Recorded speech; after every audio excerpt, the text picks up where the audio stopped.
여러분 이번 주 귀궁 보셨나요? 지난 12화 윤가비홀령이 왕 앞에 나타나는 장면에서 소름이 쩍 돋았던 분들 많으실 겁니다. 오늘은 그 충격의 여운을 안고 13화의 흐름과 비밀, 그리고 이 드라마가 던지는 묵직한 메시지를 함께 풀어보겠습니다. 이번 13화의 핵심은 단연코 팔척귀의 실체가 드러났다는 점이지요. 사실 이 떡밥은 1화부터 조금씩 깔려 있었죠. 마을 사람들의 집단 실종, 야광주의 존재, 팔척귀와 연결된 푸른 안개, 외다리 귀신과의 관계 등 그동안 여러 힌트를 통해 팔척귀는 단순한 존재가 아니다라는 암시가 계속 이어졌어요. 그리고 드디어 이번 화에서 그 실체가 밝혀졌습니다. 팔척귀는 하나의 인격, 하나의 악령이 아니라 100년 전 용담골에서 억울하게 죽은 수십 명의 원혼이 모여 만들어진 복합적인 귀신, 말 그대로 기억의 응어리 같은 존재였습니다. 이 설정은 단순히 호러 요소를 넘어 집단 트라우마와 역사 왜곡, 권력에 의한 억압이라는 사회적 주제를 품고 있죠. 용담골은 지금은 폐허가 된 외진 마을이지만 100년 전만 해도 북방과의 국경을 지키던 전략적 요충지였습니다. 당시 연종 대왕은 북방 오랑캐의 침략을 막기 위해 나라를 지켜야 한다는 명분으로 용담골 사람들을 제물로 삼는 극단적인 선택을 합니다. 산 제물이 된 주민들은 바위굴에 갇힌 채 질식사했고 그 자리에서 수많은 원한이 생겼죠. 있을 수 없는 일이 일어난 겁니다. 이제 인물들의 감정선으로 들어가 봅시다. 이번 화에서 열이, 강철, 그리고 왕 세 사람의 감정선은 각기 다르지만 결국 하나의 축으로 연결됩니다. 바로 진실 앞에서 우리가 어떤 선택을 하느냐는 질문이에요.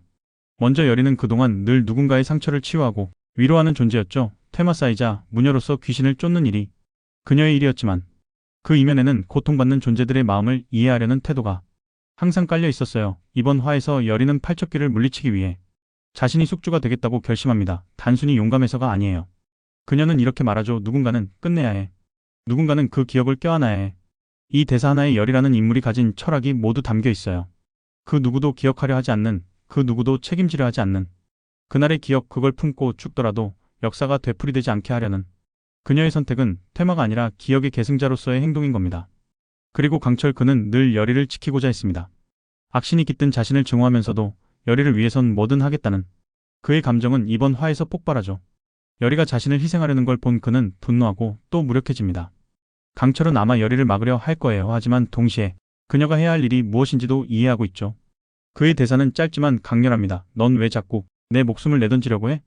하지만 이건 사실 열이만을 향한 말이 아니라 자신에게도 던지는 말이에요. 과거 넙더기를 지키지 못했던 죄책감, 비비의 죽음을 막지 못한 무력감 모든 걸 되돌리기 위해 강철은 이제 자신도 그 기억 속으로 들어갈 준비를 하고 있는 겁니다.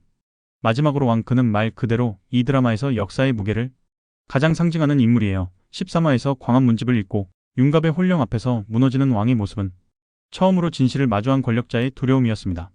그동안 왕은 누구보다 나라를 걱정하고 신하들의 탐욕을 경계해왔지만 결국 그 역시 왕실의 후계자라는 궤도에서 벗어나지 못했던 거죠. 진실을 본 지금 그는 선택의 기로에 서 있습니다. 기억을 덮을 것인가 아니면 인정할 것인가. 그 결말이 이 드라마의 마지막을 결정지을 거예요. 그것이 바로 팔척귀의 시작입니다. 즉, 팔척귀는 누군가가 만든 괴물이 아니라 무시된 백성들의 절규, 잊힌 역사, 지워진 기억의 화신인 셈이에요. 이건 귀궁이라는 드라마가 가진 가장 강력한 힘이에요. 단순한 퇴마물이나 사극 판타지를 넘어 역사를 지우고 왜곡하는 자들의 죗값을 묻는 메시지를 담고 있다는 점.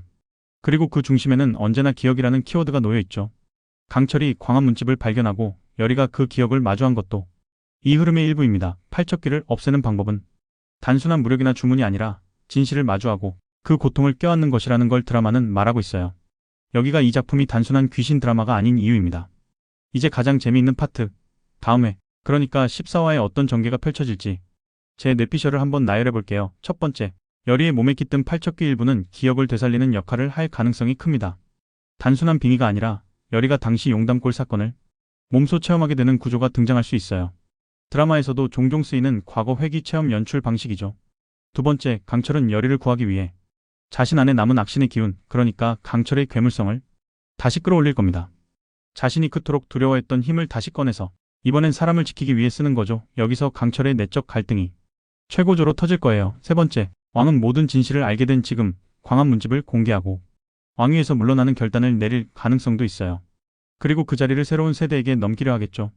이건 드라마의 메시지와도 맞닿아 있습니다. 책임지지 않는 권력은 무너져야 한다. 마지막으로 클라이맥스는 역시 용담골 제사터일 겁니다. 팔척귀가 태어난 그 자리에서 다시금 진실이 마주하게 되겠죠. 열이, 강철, 왕, 풍산, 그리고 팔척귀 이 다섯 존재가 맞부딪히는 최종 결전이 그려질 거고 아마 마지막엔 누군가의 죽음을 통해 원이 풀릴 가능성이 큽니다. 그리고 하나 더, 윤갑의 혼령은 진짜로 윤갑일까? 혹시 팔척귀의 일부가 윤갑의 형상을 빌린 것 아닐까? 아니면 윤갑 자체가 팔척귀에 흡수된 또 다른 원혼일지도 모른다. 이건 다음 회가 나와야 알겠지만 분명한 건 귀궁 점점 미쳤습니다. 진짜 잘 만든 드라마예요. 팔척귀의 존재는 시청자들에게 묵직한 질문을 던집니다. 복수란 무엇인가? 정의란 무엇인가? 그리고 더 나아가 누군가에겐 복수가 다른 누군가에겐 정의가 될 수 있는가? 라는 철학적 고민까지 이어지죠. 용담골 사람들의 죽음은 단순한 과거 사건이 아닙니다. 그건 지금도 이어지는 현재의 고통이고 역사를 지우려는 자들에 대한 저항이에요. 팔척귀가 집단 원혼이라는 설정은 단순한 공포가 아니라 사회적 기억과 역사적 책임을 압축한 상징이죠. 드라마가 시청자에게 던지는 메시지는 분명합니다.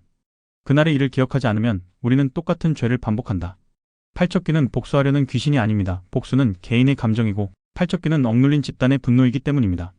따라서 여리가 그 기억을 껴안으려는 것도 단순한 악을 처치하기 위한 퇴마가 아니에요. 진실을 직면하고 죄 없는 이들의 억울함을 기억하겠다는 윤리적 선택입니다. 여기서 질문을 하나 더 해봅시다. 팔척귀는 정말로 퇴마되어야 하는 존재일까요? 어쩌면 팔척귀는 정의 구현의 도구일지도 몰라요.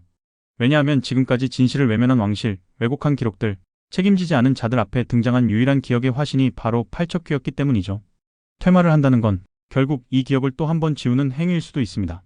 그러니 드라마의 갈등은 단순히 귀신을 없앨 것인가가 아니라 기억을 껴안을 것인가, 지울 것인가의 문제로 이어져요. 여러분, 오늘 귀궁 13화 해설 어떠셨나요? 전 이 드라마가 단순한 귀신 이야기에서 시작해 권력과 역사, 기억에 대한 무거운 질문을 던지는 작품으로 진화하고 있다는 게 정말 흥미로워요. 여러분은 어떻게 보셨나요? 팔척귀는 진짜 악귀일까요? 아니면 억울한 역사 그 자체일까요? 여리와 왕, 둘 중 누가 끝을 낼 자격이 있다고 생각하시나요? 댓글로 여러분의 생각, 뇌피셜도 많이 남겨주세요. 저는 다음 주에 더 재미있는 분석으로 돌아오겠습니다. 드라마 사냥이었고요. 다음 영상에서 만나요.